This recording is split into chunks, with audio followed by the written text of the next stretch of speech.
여러분 안녕하십니까? 권순알입니다. 북한 정권은 우리나라 남한의 선거 같은 주요 이슈가 있으면 사이버 부대를 동원해 댓글 조작과 여론 조작을 해왔다고 북한의 대남 공작 부서에서 근무하다가 망명한 탈북자가 폭로했습니다. 어느 정도 우리가 예상해온 일이긴 합니다만은 구체적으로 그런 업무를 북한에서 직접 담당하기도 했고 그 사정을 잘 아는 북한의 고위 탈북자가 이 같은 사실을 밝힌 것입니다. 북한의 대남 공작 기구인 경찰총국 대좌, 우리나라로 치면 대령 출신 망명자인 김국성이라는 분, 가명입니다. 김국성 씨는 최근 조선일보 등 국내 언론과의 인터뷰에서 드루킹의 원조는 북한이라 하면서 북한의 여론 조작 그리고 댓글 조작 사실을 폭로했습니다. 김국성 씨는 북한의 이 같은 사이버 공격이 김대중 정부 마렵인 2002년부터 본격화했다고 합니다. 그러니까 한 20년 정도 지금 되는 셈입니다. 과거에는 침투 간첩과 지하당, 시민단체를 통해 남한의 선거에 영향을 줬지만 인터넷 시대가 된 이후에는 사이버 공작이 주가 됐다 이러면서 특히 2002년 효순 미선영 사건 여러분 기억하실 겁니다. 김대중 정부 마렵에 발생한 사건으로 이걸 통해서 대대적인 반미 시위를 일으키게 하고 일정 부분 노무현 당선에도 영향을 미쳤던 그 사건입니다. 그리고 2008년 이명박 정부 초기에 광우병 사태 등을 계기로 여론 공작을 본격화했다 이렇게 밝혔습니다. 그러니까 2002년에 효순 미선양 사건, 2008년에 광우병 사태 때 정부 북한이 대대적인 댓글 조작, 여론 조작을 해서 남한에 영향을 미쳤다는 것입니다. 여러분 섬뜩하지 않습니까? 물론 이런 내용은 사실 아실 만한 분들은 북한이 충분히 그랬을 것이라고 짐작해온 사실입니다. 그런데 그것이 구체적으로 당사자이기도 한 탈북자 입을 통해서 드러난 것입니다. 김국성 씨는 북한의 군 그리고 노동당의 정보기관 등에서 약 30여 년 근무하다가 정찰총국 재직 시절인 2014년 그러니까 박근혜 정부 시절에 탈북해서 우리나라에 정착한 뒤 국정원 산하기관에서 일하다가 2019년 퇴직했습니다. 그러니까 문재인 정부 들어서서 몇 년 있다가 2019년 퇴직을 했는데 이렇게 밝혔습니다. 북한의 여론공작 사이버 부대는 정찰총국 산하에 있다. 이들은 여러 경로를 통해 남한의 국회의원들과 주요 기관장들은 물론 수십만 명의 주민번호와 연락처, 이메일 등을 파악하고 있다. 그러니까 이런 정보를 이용해서 한국의 각종 인터넷 커뮤니티에 가입해서 사이버 공작을 진행한다는 것입니다. 특히 이제 선거나 이런 때마다 중요한 혹은 남한 내에서 뭔가 북한의 의도대로 흔들어 버릴 그런 기회가 올 때마다 이들이 준동한다는 것은 말할 나위가 없겠죠. 또 하나 더 말씀드린다면 이들뿐만 아니고 중국 역시 조선족 등을 활용해서 그리고 중국 자체 한족 중에도 한국 인터넷이나 한국의 온라인에 정통한 친구들이 많으니까 그런 사람들을 활용해서 필요한 방향으로 중국이 원하는 방향으로 한국 내에 온라인 여론 조작, 댓글 조작한다는 것은 뭐 너무나 이제 거의 상식이 된 그런 상황이죠. 그러니까 특히 선거 같은 게 있고 할 때마다 북한은 물론이고 중국 양쪽 한반도 북쪽의 공산주의 국가들이 남한의 여론에 자기들이 원하는 방식으로 영향을 미치기 위해서 각종 조작들, 여론 조작, 댓글 조작, 그러니까 드루킹 사건 비슷한 것들을 해왔고 지금도 아마 해오고 있을 겁니다. 그런 부분들을 우리가 명심할 필요가 있습니다. 김국성 씨는 또 이렇게도 말했습니다. 2012년 대선 때 그러니까 박근혜 후보가 당선된 그때죠. 이 대선 때는 직접 당시 후보였던 박근혜, 문재인, 안철수 대선 후보에 대한 분석 보고서를 작성했다 이렇게 말하고 내가 작성한 보고서가 김정은에게 직보돼 높은 평가를 받았다. 이를 토대로 정찰총국 사이버 부대가 박근혜 후보와 안철수 후보를 비방하는 댓글 공작을 진행했다 이렇게 밝혔습니다. 그는 또 이렇게도 말했습니다. 북한은 남한에서 보수 정부가 집권하는 것에 대해 거부감을 갖고 있다.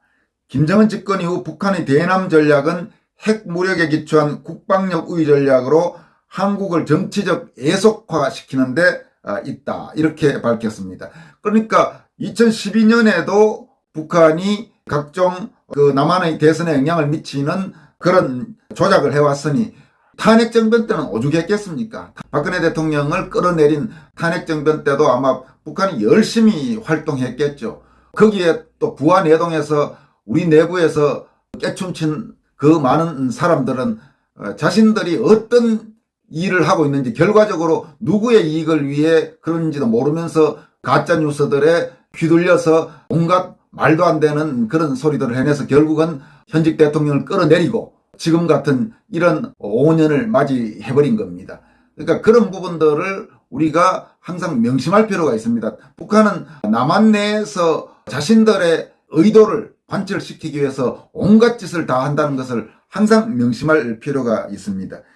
그리고 김국성 씨는 또 북한이 사이버 공작과 함께 소형 잠수함을 통한 공작원 파견도 꾸준히 진행하고 있다고 밝혔습니다. 그러니까 전통적인 공작원들을 보내서 간첩을 보내는 거죠. 정찰총국이 각종 특수 소형 잠수함을 보유하고 있고 공작원들은 이런 잠수함과 개인용 추진기를 타고 남한의 해안을 수시로 드나들고 있다. 이렇게 밝혔습니다.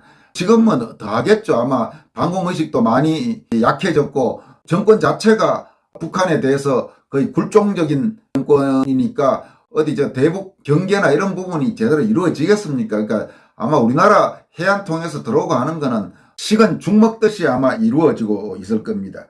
그리고 또 이런 말도 했습니다. 2010년 천안함 폭침 때도 정찰총국 산하 927 연락소에서 특수 제작한 소형 잠수함을 이용했다. 이명박 정부 시절에 그 천안함 폭침 때도 소형 잠수함을 이용했다는 겁니다. 그 당시 천안함 폭침은 후계자에 내정된 김정은이 김정일에게 충성의 선물을 드리는 차원에서 진행된 대남 공작이다. 이 내용은 아마 그동안 잘 알려지지 않은 것 같습니다. 그러니까 천안함 폭침 사건의 실질적인 주범은 김정은이라는 그런 이야기가 됩니다. 김정일의 후계자로 내정된 김정은이가 자기 아버지 김정일 환심을 사기 위해서 진행한 그런 대남 공작이라는 겁니다.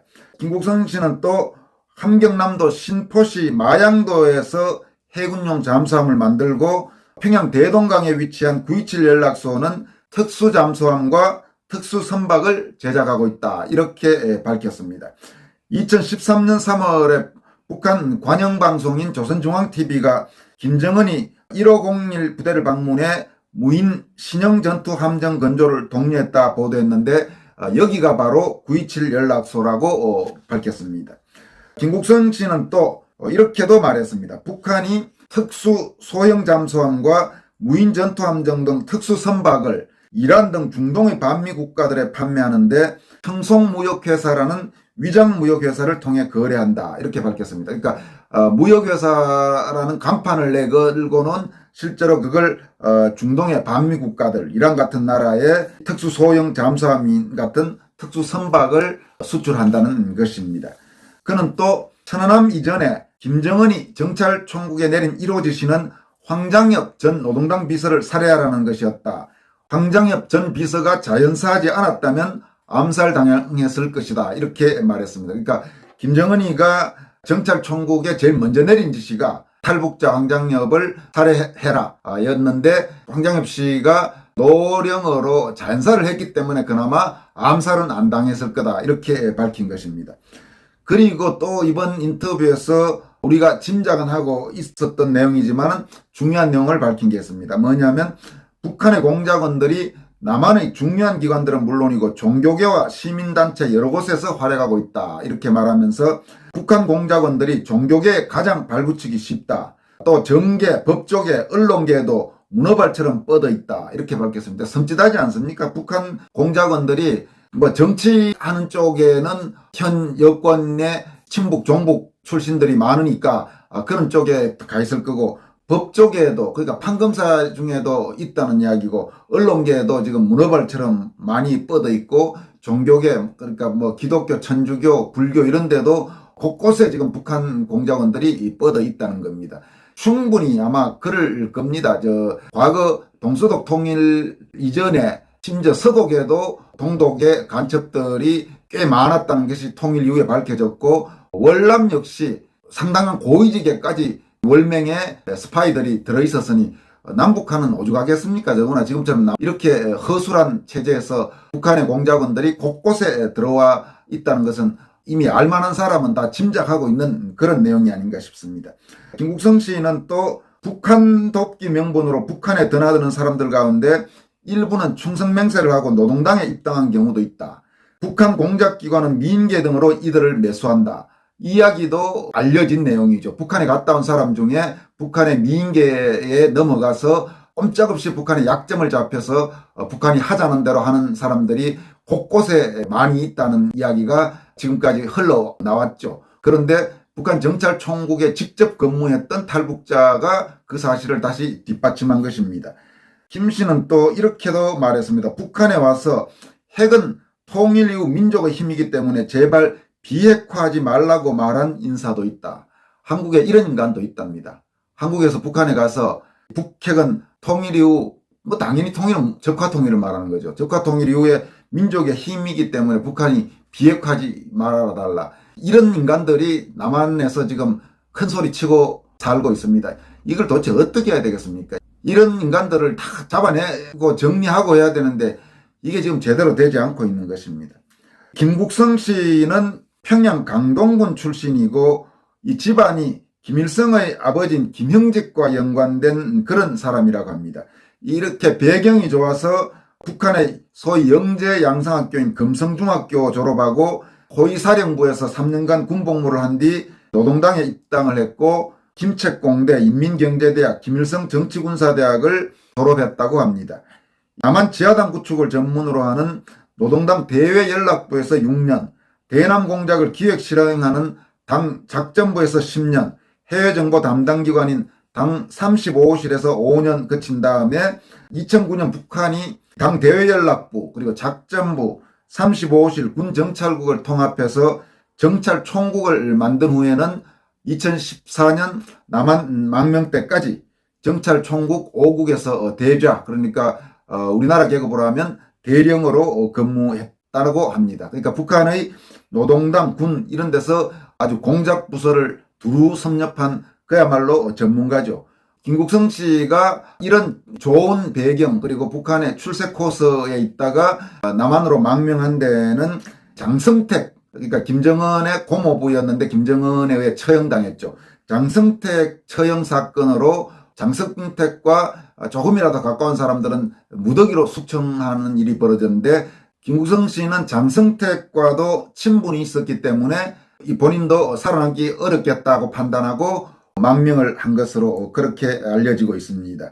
그리고 김국성 씨는 지금 일부 언론에서 보도한 김정은의 친형 김정철이 주축이 돼 조직했다는 소위 봉화조라는 고위 간부 2세들의 모임과 관련해서는 이거는 실체가 없는 조직이다 이렇게 말하고 김정은의 형 김정철은 지금 사람도 만나지 못하고 사회와 완전히 단절된 삶을 살고 있다 이렇게 밝혔습니다. 그러니까 김정은이가 이복형인 김정남은 해외에서 죽여버렸지 않습니까? 근데 아마 김정철은 친형이니까 죽이지는 않고 사실상 과거로 치면 연금 비슷하게 다른 사람도 못 만나고 단절된 그런 삶을 살고 있다고 합니다. 김국성 씨는 또 북한에서는 군 참모장이든 당 정치국 상무위원이든 뿌리가 없으면 언제든지 날아갈 수 있다. 내각 총리를 길가의 전봇대로 부를 정도로 유리판 위에 세워놓은 허수아비들이다. 그러니까 북한에서는 김정은을 제외하고는 어떤 직책을 갖고 있든 바로 아무 때라도 숙청되고 날아갈 수 있는 그러니까 실질적으로 미래가 항상 불투명한 그런 불안정한 상황이라는 것입니다. 김국성 씨 인터뷰를 쭉 보면 얼마나 잠복한 상황에 대해서 우리가 항상 경각심을 가져야 되는지 그리고 북한이 한반도 전체 적화 통일을 위해서 끊임없이 남한을 흔들고 남한의 내부에서 여론 조작, 댓글 조작을 하고 자기들이 마음대로 할 수 있는 정권을 만들기 위해서 공작을 하는지 그런 부분들을 느낄 수가 있을 겁니다. 우리 국민들이 최근에 대북 경각심이 매우 해이해졌는데 이래서는 안 됩니다. 항상 긴장감을 갖고 북한과의 관계에서는 냉엄하게 현실을 보고 대응해야 된다. 그런 생각이 다시 한번 듭니다. 여기까지 하겠습니다. 여러분 고맙습니다.